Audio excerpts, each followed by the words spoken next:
Good morning, good afternoon, good evening, Jar of Marble dwellers and Jar of Marble curious. My name is Linda and this is Jar of Marbles. I hope that this podcast finds you well. This week I wanted to talk a little bit about being the black sheep and bosoms. But anyway, back in the day, being the black sheep in your family, the member of a family or a group, the general belief was, the rumour was, you were regarded as a disgrace to your clan. The black sheep is the odd one out, whether he's a disgrace to the family or just doesn't seem to belong.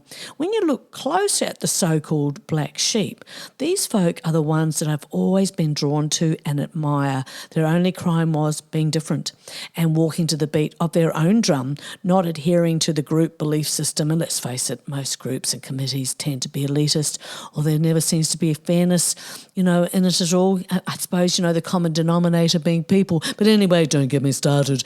The origin of the phrase comes from the rare presence in a flock of white sheep, a sheep that's got black fleece. Now, that's the story right there. If it originated because you had black fleece, seems to me that it has nothing to do with doing wrong or not being approved of by your people.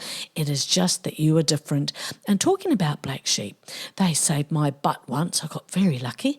I recall in my second year of high school, I became a bit more rambunctious than usual, and I felt free to be myself, and that did not always go in my favour. I was a bit cheeky, and so I was having a good time, and I couldn't have given a toss what the teachers thought. Correction. A couple of the teachers, they were just outright bullies, and I just wasn't having it. There were other teachers who, to this day, are in my heart forever, and they were always kind and, dare I say, respected me and my ideas and my talents. My God, my talents, who knew? I would never have known I had any talent at 14 had it not been for these teachers, two in particular, Jenny and Vicky, who have both passed and way too young. Anywho, I digress. Oh, that's not like you. Oh, Bob, you little smarty fart. So this particular day, someone in the class suggested I ask the teacher if they masturbated themselves. I mean, I was maybe 13 and a half. I had no idea what that was. No clue at all. Oh, this doesn't sound good. So I shot my hand up in the air, Bob, and the male teacher indicated he was ready for me to speak. He was hard on the eyes, this guy. He had an unkempt beard and there were always bits of food in it, and he had unbrushed teeth and very shabbily dressed, and shirt hanging out of his suit pants and an unmatching suit jacket completed his look. We girls in an all-girls school, we had looked at him with disbelief many times, trying to work him out, and he was very disinterested in us. So as we were getting, more developed physically, we remained busty kids in every other way, well, except for me. But, we'll talk about that later. And I asked him if he masturbated himself. Well, you could have cut the air with a knife. He literally spluttered and his beard got a little bit more unkempt and he was kind of foaming at the mouth. He did foam at the mouth quite a bit. It was when he was getting very excited about whatever it was he was talking about. But anyway, so it was like he was trying to think as he was spluttering on what it was he was going to say to me. And clearly this masturbation stuff was a massive no-no. I had no idea. Then he instructed me to leave the class and go see the principal and repeat word for word what I'd said to him. Sure thing, I thought, as he pointed to the door, and off I went. And up to the main offices, which were really lovely. I just remember they just had these beautiful carved wood pieces and lovely leather furniture. Very seemly, I thought. Next thing, my name was called to go in and see the principal. What a lovely lady she was. She was like really gracious and very interesting. And she was talking about the weather, about a property her partner and herself had purchased, and how they were going to be retiring, and on their property they were going to be raising black sheep. I kid you not. She was telling me the details, how many, how they would use their yarn to then, knit jumpers, pullovers, and how excited she was. She was so excited. She completely forgot to ask me why I was there. Next thing, it was the end of the period.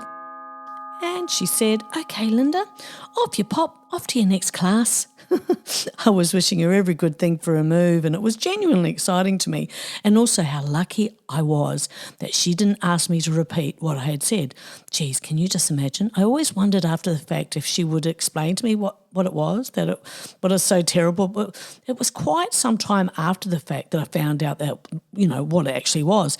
But it always was curious that, that she never said anything to the teacher that sent me, and the teacher never said anything to her about it. So anyway, it was just one of those times, we all get really lucky where, the planets align and, somehow, that just never ever turned into anything.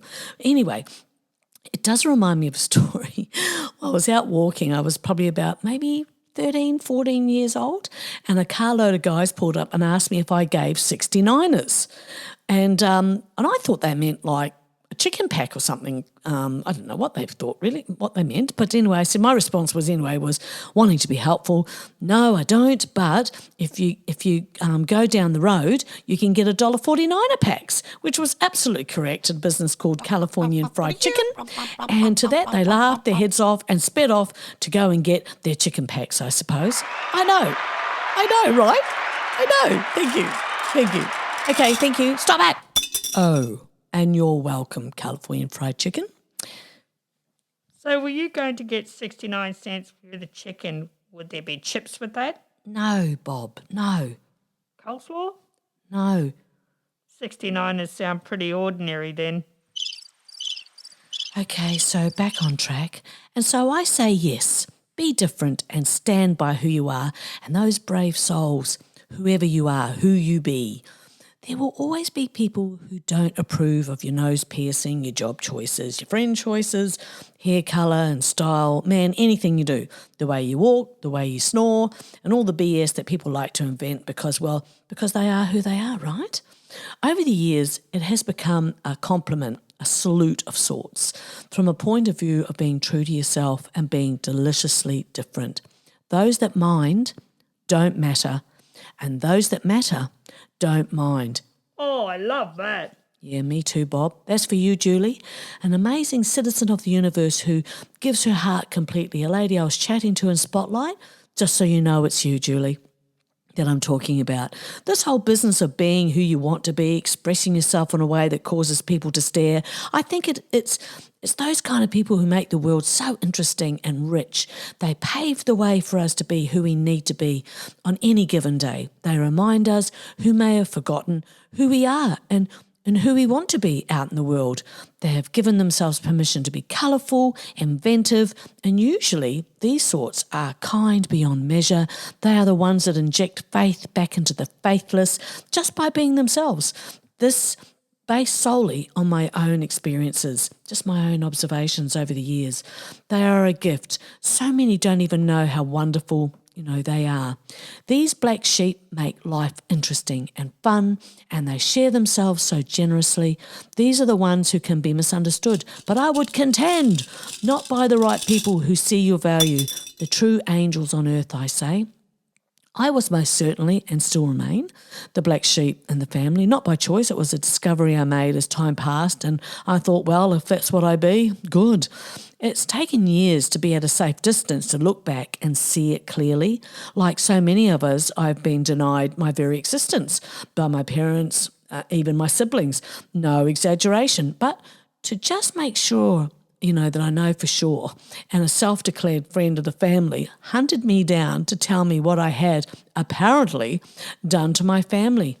Well, she missed her calling, didn't she, Mrs. Marbles? Oh, yeah, Bob. She should have been a comedian. Listen to this. Now, to be clear, this person who felt she needed to tell me what I had done to the family this person had never been to our house, and I mean never. I knew of her, but didn't know her, except from what I was told. And she proved herself to be exactly what, the rumours of her were saying, which is she's a gossip and opinionated in a really nasty way. So she thought she was going to sort me out. I was around 17, and so it was just one of those situations where she sort of barreled me up in a shop and, told me what I'd done to the family, et cetera, et cetera. And soon after, I was no longer living at home anyway. But whatever story my parents were peddling, they had made themselves the victim and I the perpetrator. Lucky for me, truly lucky, because I was in a rock band, I was working, I had really cool friends, and I was in a relationship. I was happy and buzzing.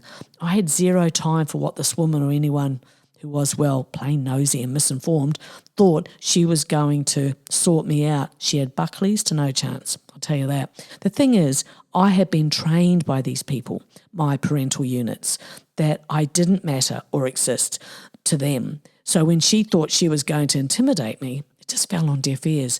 I had been taught by the masters of deception. I just recall her large paws on her nose. Paws? Paws in her nose? Yes, Bob. Big black holes. In space? In space. She may as well have been. So, what is the takeaway? Be careful of large pawed noses.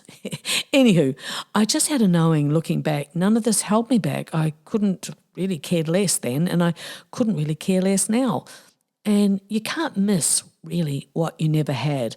I have thought about it a lot back in the day, making sure I wasn't selling myself short. But the truth is, what it is, and no one's opinion was going to change what went on behind closed doors, right? Because I knew who I was, and somehow out of the mire, I went on with my life. And guess what?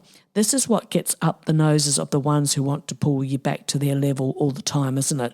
Of course, I didn't have the capacity, the luxury of adult experience to understand what was actually going on. That was my protection for a while, my naivete and my youth.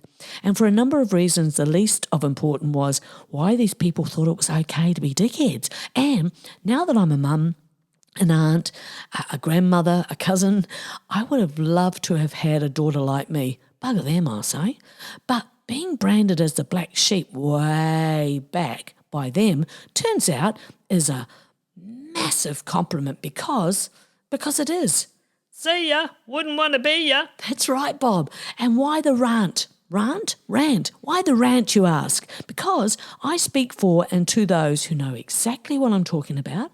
I'm talking to those who've come from my era and beyond and this is not being dismissive of those that are going through that now or not so, long ago, but we, the ones that have lived through these experiences, mostly did not have parents who had their shit together because they were from an era that was even more cruel than what they were dishing out. They did their best, and all that has really run its course with me. It's deflection and excuses at best. Yeah, you did your best, slapping my face as a child and telling me I'm a whore when I was 10 years old. Well, I suppose I was rather whorish at 10 years old. Any wonder I was always trying to run away. And you know what ultimately I did? And I left the country and I had my own family, and they, interestingly, are not a part of our lives for over 3 decades. Kind of speaks volumes, doesn't it? So in walks Facebook. These people, I use the word family sparingly with them. But just to give you context, my family of origin attempted to make contact with my 3 daughters. Not me, but directly to my children. Well, that didn't work. My kids, who are adults, were disgusted and could not believe the audacity that they thought that they could have a relationship with them, but not me. One of those important life lessons for them that people will be nervy enough to expect their behaviours to be accepted. Ta-da! My children are sophisticated, kind and very bright women. They've kind of worked things out for themselves, What's that saying? It's something like you can fool some of the people some of the time, but you can't fool all the people all the time. They're not stupid. They respect and love me. Those sorts do not know that kind of unconditional love, that level of respect and loyalty. Loyalty for the right reasons. They love me, I'm their mother, and for their own reasons and many experiences, the ding-dongs who labelled me as the black sheep are so thick-skinned that they underestimated not only me but my daughters, because we all had a front row seat at their ridiculousness and their sheer ordinary behaviour. That's very, very, very polite. Oh yeah. We are very selective as to who is in our world, as I'm sure you are too, for various or similar reasons, because we have seen our share of bad behaviour, haven't we, marble dwellers? This is the breaking of, the destroying of family darkness, toxic connections held together only by blood. This is the destruction of ancestral curses. I recall in high school not having bosoms. We've gone on to bosoms now, so okay. I know Bob's looking at me, but anyway, it's all right, Bob. I'm not. Yes, you are. But anyway, not having bosoms didn't really bother me. The first year of high school, I just didn't have bosoms. They just hadn't sprung to life. I was beautifully flat-chested. And back in the day, as far as I can remember, it just wasn't a thing, except for one day. Most of my school pals were tall girls with very developed bosoms. It wasn't until someone said to me one day in a big crowd of us, there was including boys, there was a whole large group of us from, the boys that come from the college and the local boys' high school. So looking back, it was designed to embarrass. Hey, Linda, you don't have any boobs. To which I responded, yes, I do. I've got great big gigantic ones and my mother has to flatten them with strips from bread sheets every morning so that you won't be jealous. I mean, oh my God, thank you. I know, thank you. Yeah, so I went on, I have to get up extra early in the morning to flatten them down. It's really quite the chore. Fortunately, this chick was embarrassed out of her mind because everyone laughed and actually was no big deal. It would have been a big deal if it bothered me that I was flat-chested, but I just genuinely didn't care. I don't even think I even noticed my chest. I was just, I guess looking back, really lucky in so many ways. That was just a bullet I missed. I couldn't have given a continental about my boobies, and I also had a boyfriend, so clearly I had something going for me. My cheeky disposition, I suspect now, looking back, a mind that was always thinking and inventing and questioning. I was very accepting and still to a large degree, but believing blindly, haphazardly, has been left behind. It does not steer me wrong. I would say there is a power to being a black sheep. As said before the black sheep is most often used to describe the feeling of being the odd one out in one's family of origin, black sheep or scapegoat archetypes are prevalent in cultures worldwide. A scapegoat to disguise the dysfunctional patterning that goes on in so many households. If they can blame you, they have built a narrative around their make-believe stories, usually get the rest of the family to nod in agreement, then they have a story. It isn't an easy realisation to come to. It is at first glance a shock, but once you see it for what it is and your heart isn't stuck in their front door pleading for recognition and love, then it gets mighty easy. It truly does. I know we are all at different stages, levels, ages in our growth. It can be and is pretty tricky. It's a feeling of being orphaned. It will be for many reasons, and all of them will be different. I look different to the rest of the mob. I always question things, and that wasn't really, encouraged in our family. It sort of drove my mother a bit nuts. Tried to tell her things, but she refused to listen. I wanted to know everything there was about everything, and no, that was not on. I spoke up when no one could or would, and ultimately, we all fell apart as a family that we weren't really for the longest time. And I think, we were all actually raised to be able to just walk away from each other. It wasn't like we were the Waltons. Good night, Elizabeth. Good night, John Boy. We really were just, a pack of oddballs. And so even though I walked away, actually was just probably was just the most natural next step for me to make.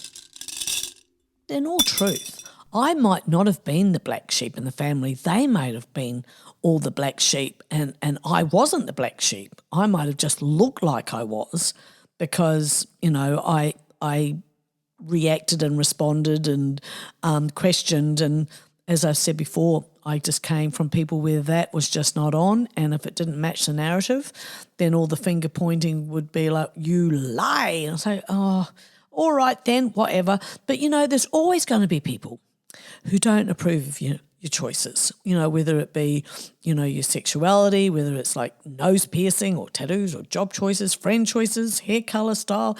I mean, it just goes on and on and on.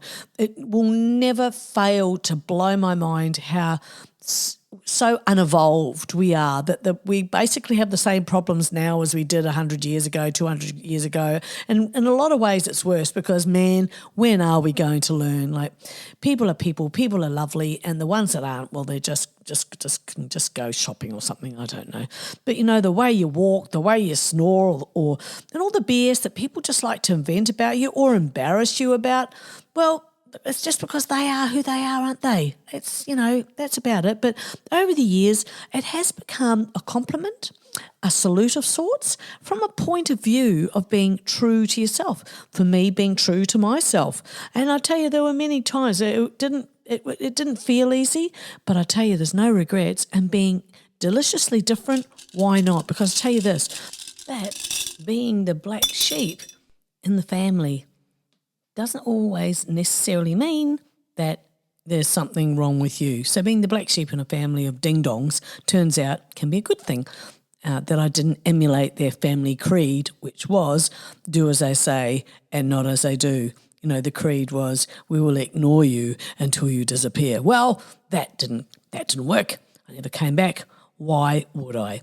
I know a number of people that believe that they had a good family and luckier than most, and my observations are that sometimes it is just another kind of narrative that people just need to believe. Not to say that people don't come from great families, of course they do, but it's just that sometimes life choices are very suspect and their unhappiness is evident, and they appear to be so very, very lost that they've got to create this life that they truly believe was a really, really good one.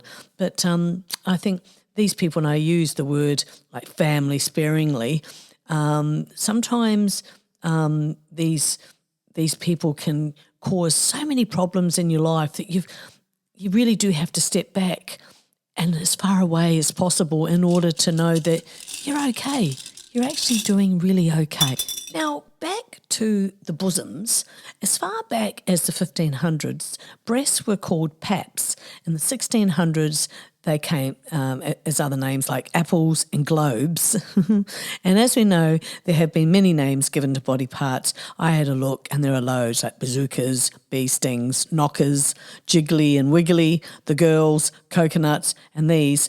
But a drop in the ocean of names that have been given to our bosoms. Still, I just like the word bosoms. Although women in ancient Greece and Rome wore garments to support their breasts, the first modern bra is attributed to 19-year-old Mary Phelps Jacob, later and better known as the New York publisher and activist Carice Crosby, who created the garment in 1913 by using 2 handkerchiefs and some ribbon. It really amazed me. I shouldn't have really, but when I was just looking at the list of names that have been given to women's breasts over the years, it was an absolute blowout. I just picked some that I had heard of. I came from an era where you did hear people say, knockers, et cetera, but there were just so many names other than what they are. I mean, people call them breasts, which is great, but I have just always liked the word bosoms. But anyway, enough about that. I do go on a little bit. No, you don't. Yes, I do. Anyway, the black sheep. It's a phrase that infuses our collective cultural lexicon. Metaphorically speaking, I ended up in the wrong family. And I recall thinking it when I was very young, like 5 or 6 years old. I wondered when my real family was coming back for me. I remember lying down on the front lawn and I was looking up at the sky and I was calling out to my family because I decided that they were aliens. Like, what an imagination for so young. I think as I said in another podcast that Star Trek had not long sort of started and I managed to watch one and it was about holograms and I've got to say it really shifted something in my mind. But I remember thinking I will just wait for the family, my real family, to come and get me, and that the reason why they'd left me with this family was so that I could learn the ways of the little people. I kid you not. Quite crikey. Anyway, the feeling of being misplaced or rejected, misunderstood, and me out of 4 kids, in my case, I was the only one that was actually cast aside. Now, one of my other brothers were too for a while, but I'm sort of not up on who's who in the zoo and, where everybody stands in all of this anymore because, I've been out of the fray for quite some time. But honestly, someone was looking out for me because left to my own devices, I was actually good. I did well, much better and when I had stayed around them. I think it is important to give these experiences air and a voice. Never in a million years did I think I would ever say any of this. Why would I? I worked out years ago that if I spoke to anyone who even had a slight knowledge of my family, they would just say really thoughtless things like, "Oh, but that's your mother," or "Oh, but that's your father." Thanks for that. I didn't really realise that, but thank you for clearing that up for me. And many moons later, I now know that there are many of us out there that know what I'm talking about. We are survivors, and now that I am running through my bucket list, it's occurred to me that I can open up the Bibles, as one say, and just say it as it is. Hear me loud and clear around the world. My only desire is that if it touches someone, if only one person that goes, "Hey, I've got this," or I know I can get past this, then I don't want to sugarcoat bullshit and say have a bite. I never planned ever on telling my truth in this manner, but turns out there are a few of us that, just sort of have stomached it and gone, "Oh, well, that's how it is." And yeah, it is how it is. But I just hope that in some way that it helps somebody out there to maybe at the very least not feel alone and be helpful in some kind of way. And it looks like I've gone over my time a little bit today, but thank you so much for joining me. I hope that you've enjoyed this podcast, that you've gleaned something out of it for yourself. And say good day to the family for me and the pet snail, and I'll see you again sometime. Okay,